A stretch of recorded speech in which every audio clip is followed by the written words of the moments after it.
Vatete ndine secret yangu isingazikanwi naanyone mumhuri medu. Ndinoda kureurura kurara mumagodza nehanzvadzi yangu, kwete mwana wabamukuru owekabamune, asi mwana wamai vangu nababa vangu. Same mother, same father. Nyaya yakatanga padainge ndine 13 ndiri form 1, hanzvadzi yangu iri form 4. Zvakatangira pakungoona mamovies tese, ende taisara tega mulounge tiri vaviri dedi namama vaenda kunovata kumabhizinesi. Hapana akambosuspecta anything sezvo takangozvarwa tiri vaviri ende takakura tiri very close. Maparents angu zvese nehama vaitoziva kuti tiri close, asi hapana akafungira kuti uclose hwedu tingadai tichibvisirana mabhurugwa. Zviya zvekuti incensed kana kuti abomination yaidova imwe nyaya. Saka mukuona mamovhi ane PG 18+, takatanga kutevedzera zvataiona paTV. Ndakatanga zviri innocent, tumakisi, touchy-feely, zvichingodaro kusvika tarara tese. Tingadai takarega ipapo. Tomboti yaiva mistake. Paiva ne2 my-experimenting teenagers vari papuberty. My brother was my first. Pane kuti tiregere chivi ichi, takatoenderera mberi. Pandakataka kuenda kumaperiods ndiri form 1, my brother vakamhanya kunditsvakira matablets ekuti ndisaita nhumbu. Kuti ndizive kuti vakamawana sei handizivi, nokuti aitovawo underage panguva iyi. Nguva yakafambawo, ini ndichikura ndava kutotanga kuonekwa murodhi nevezera rangu. Bhudhi vangu vaisada kana kuona munhurume padhuze neni. Chero pachikoro zvaitozivikanwa kuti I was a no-go area. Bhudhi vacho vanokuvhiringa too bad. Mama nadadhi vaiva murima, vaingofunga kuti is being overprotective of me. Izvo kwete, patoita rudo. Handizivi kuti system yangu yakaramba mapiritsi here pandanga ndiri palong holiday yeform 4. Ndakambofunga kuti kuda ihormonal imbalance nekuda kwekututira mapiritsi ndikanotenga pregnancy test kupharmacy ikabuda iri positive. My brother zvino vakanga vava second year kuuniversity. Mimba tugu tete. Zvekuzviita wakangwara inemadziya. Mukoma wangu akanditi ndisambofa ndakabufura kuti muridzi wemwana ndiyani, nokuti muZimbabwe tori mhosva inonzi incest. Ndakambotanga ndichaviga dumbu zvese nekurisunga, asi rine manyanga ari putiro mumushunje tete. Ndaiva ndazvimbirwa nenyemba. Pazvakazikana kuti ndaive ndatsika mwedzi, ndakarohwa senyoka yapinda mumba namama nadadhi. Kuzvindikitwa tete kwete mbichana. Vakanditi vaisagara nemukadzi mukuru aiva akuita zvevarume mumba mavo. Vakandidzinga vakati ndiende kumuridzi wenhumbu. Pose apa pandairohwa, hanzvadzi yangu aive kuchikoro. Hapana chaiziva kuti ndaitamba bhora resimbi. Tete vangu ndivo vakazouya kundikumbirira kuvabereki, vakati ndaive ndakanganisa hongu, asi kundidzinga pamba kwaiva kundikanda kumakava kuti andiite mapisi. Mama vaitova mushuku kuti mimba yangu yaitika sei, kupi uye rini, nekuti I was an exemplary child, even kumaraini zvese nemumastreets. Vaisambondiona ndichipichuka mumastreets. I was always on the right place, on the right time, doing the right thing. Mama vakatozowana counseling kubva kuvakadzi vekuchechi, nekuti vaitadza kugamuchira kuti mwana wavo chaiye ainge asarura horo. Ndakazobatsirwa ndikafonera hanzvadzi yangu kuti kwainge kune mwana. Hanzvadzi yangu haanambobvera aona mwana uyu, nokuti ndipo pakaita tsaona yebhasi riye repamunyati river. Akatsakatikira ipapo. Zvakaoma vatete. Mama was devastated. Voti mwana akaita nhumbu, akavaita laughing stock mumaraini. Voti kurasikirwa nemwana womukomana. Mama vakaita mild stroke. Ini panhamo iyi ndainyatsoparamura mhere kana itete. Ndaiva ndaitei. My family was destroyed beyond repair. My brother was no more. I was a teenage mother, single futi. Mwana asina baba uye asingazofi aziva chokwadi, meaning kuti ndaizochengeta secret iyi upenyu hwese. Taiva tambopindwa neiko naitete kuzosvika pakuita manenji akadai. Kuti kwaiva kusimudzirwa mhepo here, ndo madhimoni acho anokwira nekudzika here tete achitsvaka paangagara. Zvino kana dhimoni racho ranga randibata, iko zvino ranga rachizondisiya ndava soba manje, kupenga kuya kwaenda. Mwana tete ndakazomutumidza zita rekuti Blessing. Blessing ane ma-physical challenges ainawo asingarapiki zveupenyu hwake hwese. Ndakazoendera mberi nechikoro, dedi vakanditsvakira musikana anosara nemwana, mama vachirecover slowly. Mwana wangu muzukuru wavo, mwana wemwanakomana wavo, akaita makuna-kuna nehanzvadzi yake, vanomuda. Ndakatsidza kuti handifi ndakabufura chokwadi chaicho chingazovauraya.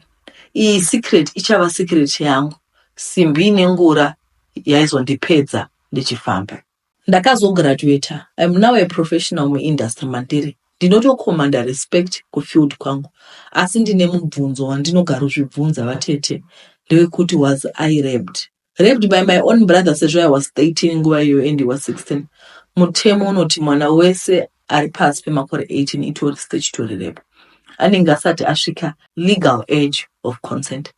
Asiwo hanzvadzi yangu aive ari under 18. Tomboti dai akararama secret yedu yakabuda nyaya yepaitwa sei besides mhosva incest. Kuita move on totally kuri kundinetsa vatete. Ndine guilty conscience isingatsananguriki. Kuzvariswa nehanzvadzi yangu here nhai vedu my own blood brother. Ndinofungawo kuti kufa kwake nine hendi masviri. Nokuti dai asina kuzopinda mubhazi kuda kuzoona mwana, ingadai ari mupenyu kutaura kuno. Dai akararama now that takura tese taizotarisana seiko kuza kuti takambokurirana maburugwa to the point yekuita mwana. Tete, ini ndiri kudyika ndichifamba. Handisi hangu kutsvaka sympathy paplatform ino. Asi imagine kuchengeta secret for over 10 years.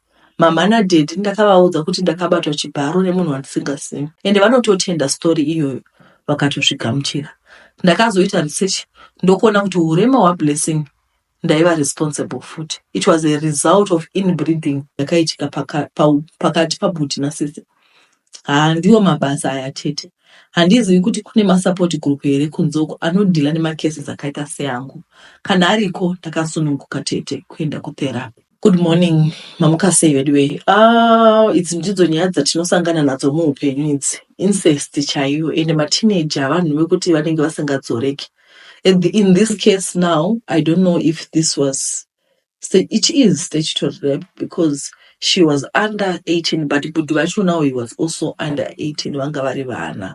Kuna Anonymous, I'm very sorry for what you went through. You were young also, and now you blame yourself for the death of your brother. You blame yourself for Tingwana. You blame yourself ne state irimana. You blame yourself for the death of your brother. You blame yourself for kuta stroke kwa mama. Everything. You blame yourself for everything. Ndakaona kuti panoitika nyaya dzakadai unobva watoona kuti ndakakanganisa ingadai ndisiri nide mama saza stroke ingadai budongo asina kufa. But life is not like that. I don't want you to blame yourself, but I'm glad that you managed to go to school and get back on your feet. That is very important. I just wish kuti mungona kwana support group. And there's no need to kudza vanhu nyaya yakadai because people will start judging you. Zvinhu zvakaitika, zvinhu zvinoitika pama teenagers kazhinji kachona pane pangoshaya vanotsiura. Ma teenagers vanhu vanenge vane mahormones anenge achipengereka kungobatwa kudai wodwa kuti haakata. Saka don't blame yourself, just forgive yourself and move on with life. Just forgive. I know kuti every day is a constant reminder because pane mwana, so you feel like you are being reminded every day of the things that you did in the past. Then to forgive yourself. Mwari atotiregererawo futi. Makadi itete ndiri murume ane makore 33 ndiri truck driver. Ndakaura mukadzi wangu ndapa basa reushofe aiva akanaka. Amai vangu kubva zvandakatora mudzimai wangu kunyange aiva akadzikama, amai vangu havana kumuchenesa. Vaiti dai wakaroora mukadzi mutema nekuti mukadzi mutsvuku akasaroya ihura. Asi ini chitarisa mudzimai wangu hapana chakaipa chaiita, munhu aida musha wake. Uye amai vakatoramba kuti agare ega. Ndaimusiya pamba achigara namai. Taive tine marooms edu atakapiwa namai. Vakati 3 rooms dzamuri kuda kunogara muchibvisa rent, garai pano ndodziitisei nedzipa. Amai vaive vasingaratidze mukadzi wangu kuti vaimuvenga, vaitowirirana zvaiyemurwa kunyange nemunhu wese vatete. Asi ndaiti ndadzoka ndaipinda mukoti kuti mukadzi wako akanyayonakisa. Ini semunhu weBP pandinorara paye mukadzi wako anogona kupinza chikomba nekuti anenge achingovhura madhoo manero. Uye hadzimi redhiyo anenge asingadi kuti ndinzwe kuti ane chikomba. Ndaive pakati pemukadzi wangu pamwe naamai vangu vese ndaivada vaive vakandikoshera vatete. Saka amai vakazoenda neni kun'anga tikanopiwa mushonga werinyoka wokugadzira mukadzi wangu vatete. So ndakasvika ndikaita zvaidiwa kuti ndigadzire wife yangu ndokuenda angu kubasa. Mukadzi wangu akazongotanga kurwara vatete. Achipinda muhospital achibuda asi chirwere hachina kubatwa. Akaonda kusara aita semwana mudiki. Akasvika pakufa mukadzi wangu tikanomuviga kumusha kwake nekuti mafiro ake akaita kuti baba vake vanovatezvara vangu vati kufa kwemwana wavo hakuna kujeka uye vaifunga kuti ndini ndauraya kurombera matiraki andinodhiraivha. Mukadzi paanofa vatete kunyange wakaroora munongoziva kuti mukofeni hauna sei inoteedzera zvataurwa nababa vake.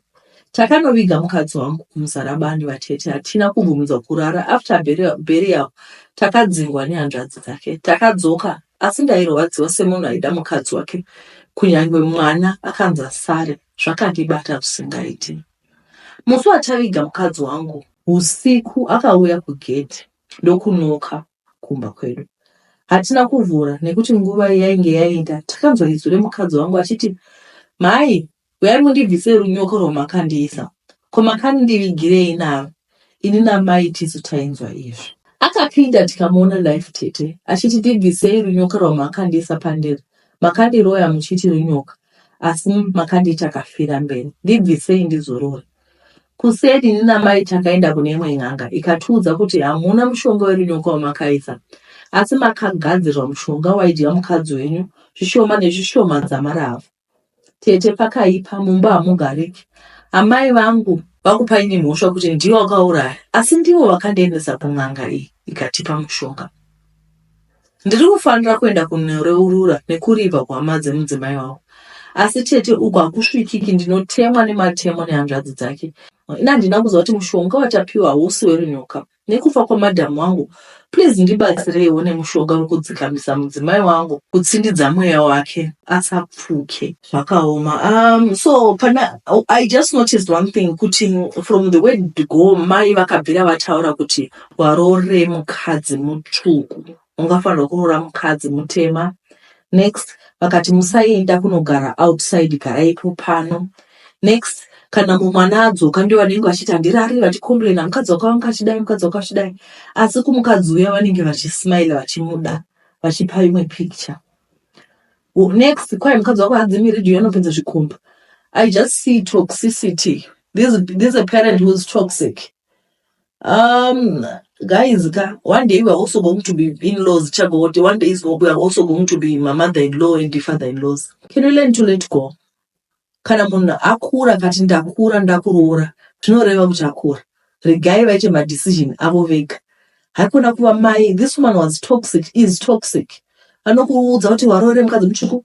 Hey wadi, the next thing wonyebera kuda chismaila.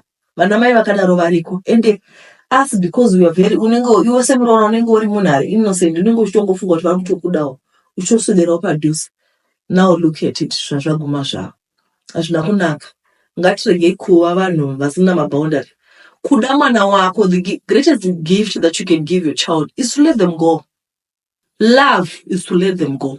Love is to let him be independent. Because one day, sezvo uchonzi watova gogo, uchango wakafa, then what? Mwana yachagona kurarama sei. Iye murume wacho kutoteerera mai kuenda kun'anga. Mukadzi wake asingasei. Zvakaoma. Regai tipinde munyaya inotevera. Vatete ndakapona nepaburi retsono mushure mekunge ndaenda kunoshanda kuUAE ndichishandira maArab. Ndaive ndega. Ndoda kukuudzai kuti Jesu weNazareta wakandirwira. Hana yangu inorova up to today. I dream of that male. I smell his Arabian scent. Akandibata huro yangu while I was suffocating. Ndakaona maposta nyaya mudzimai airariswa nembwa kuUAE. MaArab vanhu vari rough. And us black people in general havationi sevanhu. Asi inini ndaive ndanoshandira Satan pachake. I'm grateful to God to be able to be writing nyaya iyi kwamuri. Nekuti pamba apa vasikana vazhinji vakapindapo havana kuzobuda vari vapenyu. Ndakaenda through an agent. Ndakasvika ndikambogara ndakamirira kuplesewa. Ndakazoendeswa kune imwe family yaida munhu.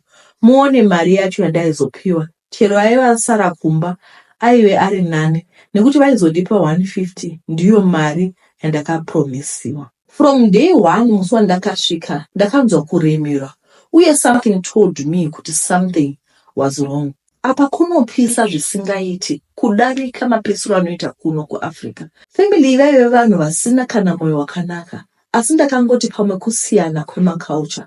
Vakatora foni yangu nepassport, asi ndainge ndine imwe Samsung. Because ndainge ndanzwa nyaya yekuti vanotora mafoni nemapassport. Apa inini I'd left vana kumba ndikati bodo backup plan. Ndaive ndatenga sim card pandakasvika muUAE ndikaisa mufoni muye. Foni yandakasarenda ndakavapa zvese nepassport. First night ndakapinda muroom mangu. Pandakarara paya something chakandimutsa kuti no, you have to pray. I prayed paya ndokubva ndarara muroom umu. Ndaita zvekukirwa, ivo ndo vaiva vachindikira nekundivhurira. Ndakabva ndarara, mweya wangu waiva usina kugadzikana. Ndakarota hope dzakandishungurudza.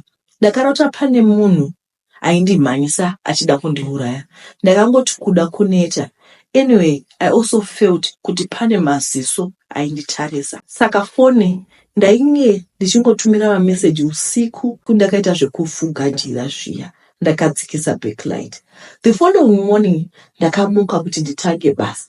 Door rakakiwa. I felt kunge munhu akanga ari muprison and I had lost my freedom. I knocked from inside kusvika vazovhura.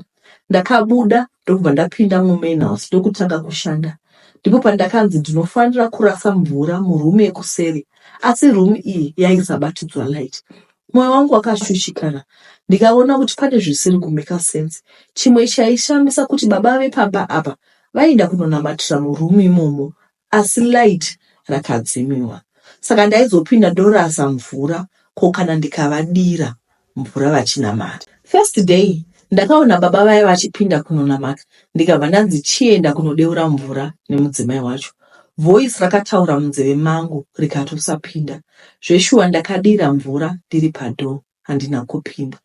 Baba vaya vakabuda after an hour vakati sei wadira mvura padoo. Vakapopota asi ndakaramba ndakanyarara. Ndakanorara usiku. I prayed again. Ndikaudza mai vangu kuti vandinamatira. Hana yangu yaive isina kugadzikana. Usiku uhu ndakapupura zvitadzo zvangu zvese ndikakumbira protection. Ndakanzwa mafootsteps zvakare, asi ndakaramba ndichidaidza zita raMwari. Ndakaona zvakare kuti pamba apa painge paine kausatani kaivepo. Ndainge ndine mibvunzo yakawanda chaizvo. Sei vaida kuti ndipinde muroom meblack? Sei vaiuya usiku kuroom kwangu? Vatete, I had no control. Asi Mwari, I believe vakandigwira. Cause they had the keys to my room. Vaigona kungopinda voita zvavanoda. Kwakuma 4 AM hope dzakapera. Ndini uyu ndikatora foni yangu ndokujoina maFacebook group emaZimbabweans vari kuUAE. Ndapinda paya. Lucky enough, it's not a private group.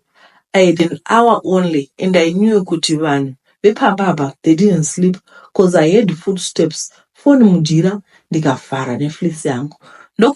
Ndokuinboxa admin wegroup iyi and told them my situation.